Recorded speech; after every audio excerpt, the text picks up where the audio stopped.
Bom dia pessoal, boa segunda-feira, mais uma semana aqui começando. Eu tô com Renan Costa, o cara por trás dos números aqui da Tivice, meu sócio e diretor de investimento, e nós vamos falar um pouquinho aí do que aconteceu essa semana. Tudo certo, Renan? Bom dia, Bruno, tudo certo? Começando mais uma. Vamos nessa. A última do mês, hein? Fechamento agora. Fechamento do mês. Renan, esse final de semana eu vi algumas notícias sobre uma intensificação da guerra da Rússia com a Ucrânia, né? Acho que a Rússia acabou devolvendo alguns mísseis em bases no meio da cidade da Ucrânia, e esse é um ponto que eu queria tocar aqui, queria pedir sua opinião. Por que essa guerra da Ucrânia com a Rússia foi tão pouco falada aqui por nós, na parte dos investimentos, com os nossos clientes, muito menos do que agora a guerra do Irã com os Estados Unidos? Você consegue explicar para a gente o que muda das duas guerras, sendo elas uma região tão próxima, né, com uma relevância tão importante, mas por que uma impacta tanto a gente e a outra nem tanto? Bom, eu acho que a diferença aqui é de momento, né? Assim, aí falando aqui exclusivamente de mercados, né? A questão humanitária é uma catástrofe, né? Triste estar ocorrendo por tanto tempo, né? Desde 2022, né? Quando começou lá a invasão da Rússia na Ucrânia.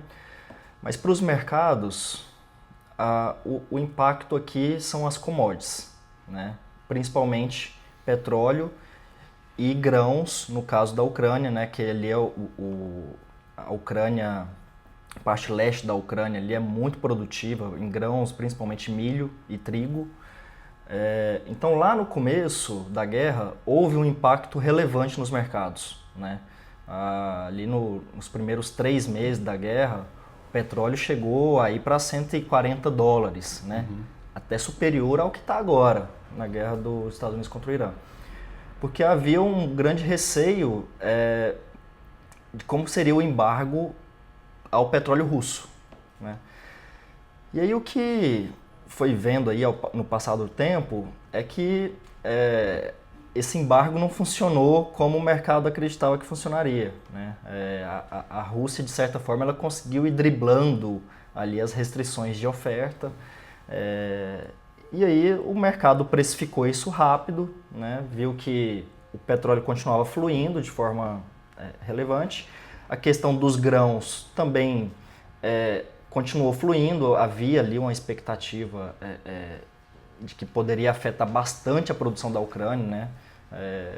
E lá naquele ano até afetou bastante os preços, mas o negócio se normalizou. Então, apesar de termos ainda, né, ataques ali de um lado contra o outro, essa questão do fluxo das commodities está fluindo bem.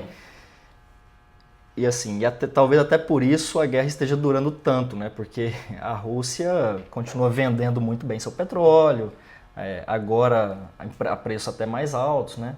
E a Ucrânia também está tendo ali um financiamento com a venda de grãos. Então, é triste do ponto de vista humanitário, mas o que importa aqui para os mercados é que essa dinâmica de preços, a produção ali está normalizada e o fluxo está estabelecido.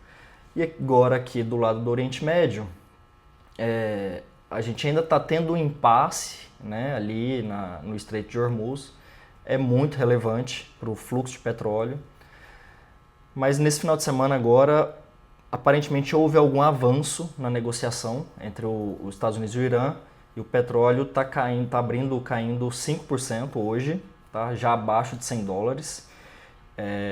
Então o mercado começando a semana mais otimista, que a gente pode ver algum cessar-fogo, também não acredito aí numa resolução, já que não, acabou, agora o fluxo vai ser restabelecido de forma anterior. Eu não acredito nisso, acho que veremos ainda idas e vindas, mas o que parece é que vai ter aí um cessar-fogo, talvez de 30 a 60 dias, o que já é suficiente para acalmar os mercados.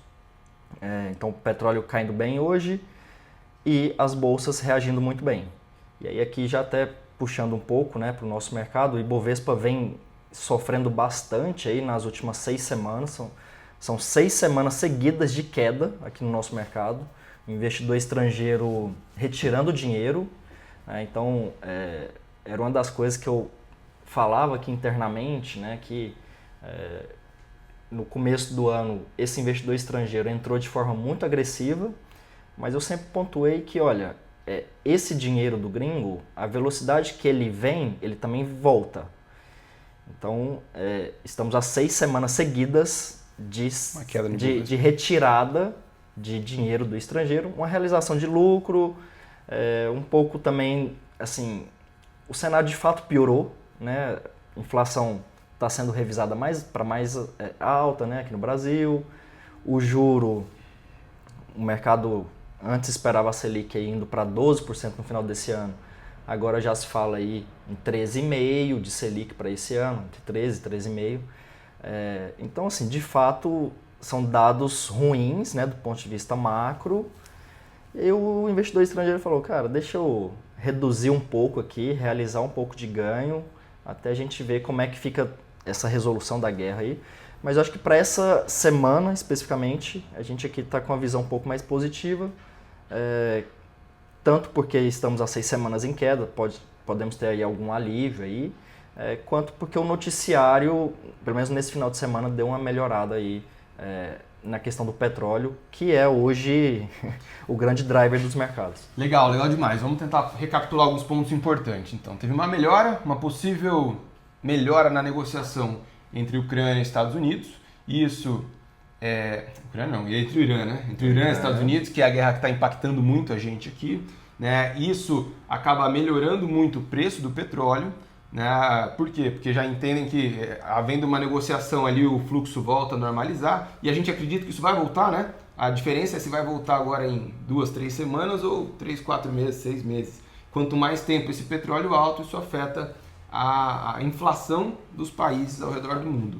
A inflação mais alta exige uma taxa de juros mais alta, certo? E é isso que a gente tem visto ao longo desses meses e que, inclusive, tem impactado a minha carteira, a sua carteira, né? A carteira aí ao longo desses últimos semanas e meses. E agora, com uma melhora significativa, é possível de pensar aí numa volta, numa reestruturação, numa melhora, inclusive para as bolsas, visto que a bolsa tem caído bastante.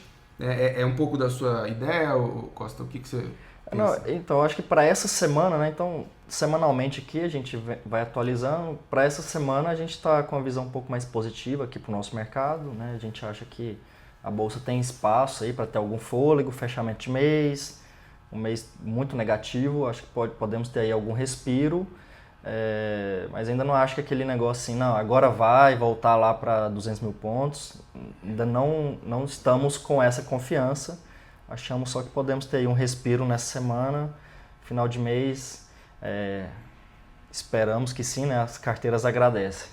Legal. E depois de algumas semanas em queda do Ibovespa, preços mais atrativos, independente se ela volta agora ou não, acho que já dá para ter uma perninha ali, né? Começar a se posicionar novamente, aqueles investidores que são um pouco mais agressivos, moderados, acho que é hora de entrada. Foi um pouco desse o call que a gente deu na semana passada. Exatamente. Certo? Exatamente. Então, no meio da semana passada, a gente viu a bolsa caindo muito forte, né? E indo ali para preços que a gente acha que já começam a ficar interessantes.